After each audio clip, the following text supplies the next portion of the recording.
सतनाम आदेश। श्रीनाथ जी गुरु जी को आदेश आदेश आदेश आदेश। सब सिद्धों को आदेश, सब गुरुजनों को आदेश आदेश आदेश आदेश, सबको आदेश। दीक्षा के बारे में कुछ ऐसा है कि दीक्षा तो जो गुरु देता है तो ठीक है, और सदगुरु होता है तो दीक्षा देता है, उससे कुछ बड़ी बात नहीं है। वो तो हमारा सनातन की एक परंपरा है। मगर सबसे बड़ी बात यह है कि कुछ संप्रदाय में कुछ पंथ है, जो अपना कुछ संप्रदाय है, उसमें जो लड़के होते हैं, जो बच्चे होते हैं, उसको बाल संस्कार, मतलब कि जो बाल जब छोटे होते हैं तभी उसको दीक्षा दी जाती है। तो उसको जब वो छोटे होते तब उसको कंठी पहना देते या माला देते, कुछ भी दे देते हो गुरुजन जो भी है वो। तब होता क्या है उसमें, जब वो बड़े होते हैं तब ना उसको उस मंत्र दिया होता है, कुछ पता ही नहीं होता। जब छोटे होते बच्चे होते तब उसको दीक्षा देते, कंठी देते, कुछ भी दे देते हो आप उसको। तब वो जब बड़े होते हैं तब वो एक आध्यात्मिक रास्ता और धार्मिक रास्ता एक ऐसा रास्ता है जो रास्ते पे इंसान खुद अपने आप से चलना चाहिए। भक्ति किसी करवाने से नहीं होती, वो अपने आप प्रकट होती। उसी तरह जो धर्म का रास्ता और आध्यात्मिक का रास्ता है, गुरु का चयन है, वो खुद करता है, किसी कहने से नहीं करवाता। बचपन में जो उसको पता ही नहीं होता क्या है धर्म, क्या है संप्रदाय, क्या किसी को मालूम नहीं हो, तो बचपन में आप उसको कंठी पहना दोगे। तो जब वो बड़े होंगे तब उसे सदगुरु की तलाश करनी पड़ेगी, तब उसे ऐसी चीज़ पूछी जाएगी। जब गुरु के पास जाते तो एक पूछ के कि आप कहीं से दीक्षित हो, कोई भी गुरु उसको पूछेगा कि आप कहीं से दीक्षित हो। तब वो जब बच्चा बड़ा हो जाएगा तब किसी ना गुरु के पास सदगुरु के लिए, क्योंकि भक्ति होता है वो तो वो कोई भी बन सकता है। मतलब कल कोई क्रिश्चियन बन जाएगा, कोई मोमेडियन बन जाएगा, कोई किसी बुद्धिस्ट बन जाएगा। उसको खुद का रास्ता है, वो खुद अपने रास्ते पे चलना चाहता है। जब बचपन में जब बच्चा होता है तब बच्चे कैसे उसको बाल संस्कार जैसे किए जाते हैं ना, बच्चे होते तो उसको एक संस्कार है।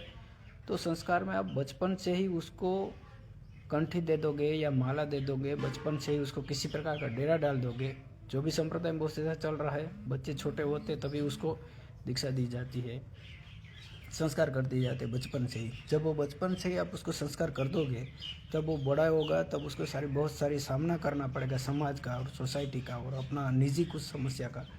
तब जब आध्यात्मिक शक्ति, जब भौतिक शक्ति उसकी ख़त्म हो जाएगी, तब आध्यात्मिक शक्ति की वो जंप करना चाहता है, तब उसको सदगुरु की जरूरत पड़ेगी। हालांकि आप उससे पहले दीक्षित कर चुके हो। जब आप उससे पहले दीक्षित, उसको तो कुछ पता ही नहीं है, बस उसी समय उसको पता ही नहीं था, बस माँ बाप ने बोला है, किसी ने गुरु ने बोला चलो ये करना है, तब उसने कर तो लिया। पर जब समय जाते जाते वो अपने सदगुरु की तलाश करेगा, आज नहीं कल या परसों कभी भी, तब वो सदगुरु उसको ये ज़रूर पूछेगा कि आप कहीं से दीक्षित हो। तब वो बोलेगा बचपन में मुझे कुछ याद नहीं, बचपन में मुझे कंठी दे दी है, मुझे बचपन में मुझे माला दे दी थी, तो माला और कंठी दे दी थे। तब उसको दीक्षित करना बहुत कठिन होता है सदगुरु के लिए, क्योंकि ऑलरेडी जो कोरा कागज़ होता है ना, उसी सारी चीज़ें लिखी जाती है। जो लिखा हुआ पेपर है उसमें हम कुछ लिख नहीं सकते। इसलिए बचपन में जो लोग भी संस्कार कर देते हैं बचपन में ही, तो उन लोगों को ये पता होना चाहिए कि जब समय आने पर जब उसको कंठी देते हो तो उसको मंत्र भी दिया जाए, और मंत्र का जो जाप किस तरह से करना है वो तरीका भी उसको बता दिया जाए। अगर आप उस तरीका ही नहीं बताओगे तो कैसे चलेगा।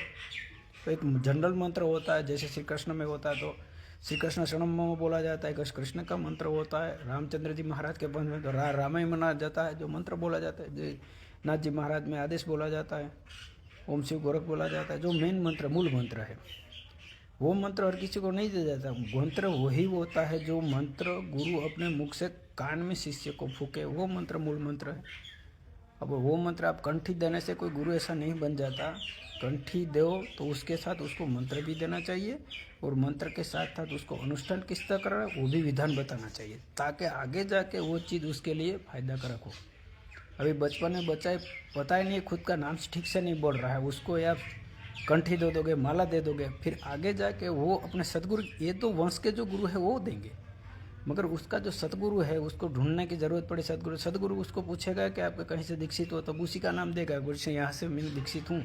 जब वहाँ से आप दीक्षित हो तो आपको मंत्र दिया गया था कि आपको कुछ माला दिया गया था, कुछ जप करने का विधान नहीं दिया गया। जब नहीं दिया गया तो जो सारी चीज़ें लिखी होती ना, उसे लिखना बहुत मुश्किल होता है।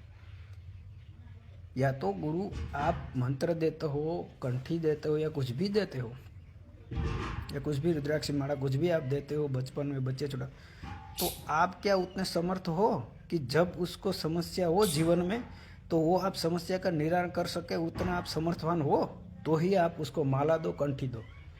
वरना आप जबरदस्ती से वो धर्म में उसको पकड़ने की कोशिश ना करें। धर्म और प्रेम और भक्ति किसी के बंधन में बंधन आने वाली चीज़ नहीं है। आप बचपन में उसको बांध दोगे, चलो अपना यही, इससे बाहर नहीं जाना, अपना राम वाला तो उससे बाहर नहीं जाना, अपना श्री कृष्ण वाला इसके बाहर नहीं जाना, अपने ये वाला तो उससे बाहर नहीं जाना, ठकना पुकना जो कि उससे बाहर नहीं जाना, तो क्या वो सतगुरु जो बैठा है वो समस्या का निवारण करने में समर्थ है क्या? अगर समर्थ नहीं है तो आप उसको कुछ मंत्र दो ही मत। क्यों? किसी दूसरे के जैसे गुरु को जिससे दोष लगता है ना, उससे शिष्य को भी शिष्य का दोष और गुरु को भी शिष्य का दोष लगता है। इसलिए अगर आप समर्थ हो तो ही उसको कंठी या माला दो कि जब भी उसकी विकट परिस्थिति हो तब आप उसके सामने खड़े रहे। एक सतगुरु तरह बाप होता है, गुरु की जगह होता है, तो गुरु जो होता है बाप की जगह पे होता है। तो जब भी इसके जीवन में कोई भी समस्या हो तो आप वहाँ पे खड़े रहना चाहिए और उसको सही मार्गदर्शन न देना चाहिए। मेरे पास इतने बहुत सारे लोग आते हैं जिसके अलग संप्रदाय जरे अलग अलग पंथ है, तो उसको मोड़ना मेरे लिए बहुत डिफिकल्ट होता है क्योंकि वो ऑलरेडी उसके गुरु तो होते ही। तो इसलिए आप समर्थ हो तो ही तो, वरना दूसरे की ज़िंदगी को खेलने का खिलौना काम ना करें। क्योंकि आप समझ रहे हो जो मैं बोल रहा हूँ, क्योंकि आज नहीं तो कल बहुत सारे भटके लोग यहाँ पे आते हैं मेरे साथ। तो मेरा निजी कोई प्रश्न नहीं है, मेरा कृष्ण कहना है कि हम किसी गुरु के खिलाफ भी नहीं बोल रहे, हम इतना बोल रहे हैं जब आप समर्थवान हो तो ही उसको कंठी दिया जाए। अगर आप समर्थवान हो तो ही उसको कुछ चीज़ दिया जाए, वरना आप उसे दो ही मत कुछ। आगे जाके वो अपना खुद का रास्ता बने, क्यों अपने रोटी सेकने के लिए, अपना धंधा चालू करने के लिए करना उचित ही नहीं है, बल्कि बहुत ही गलत है।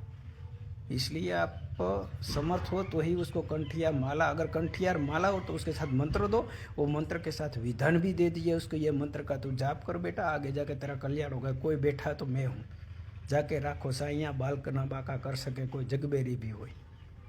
तो आप उतने समर्थवान हो तो ही आपको उसको दो, अदरवाइज उसको दोगे फिर आधा दोगे तो आधा दूसरे गुरु के साथ लेगा और दूसरे गुरु के पास करेगा तो सारी समस्या हो जाएगी। मेरा कहने का मतलब इतना ही है। तो आप जो भी कुछ करो संभाल के करें। आदेश।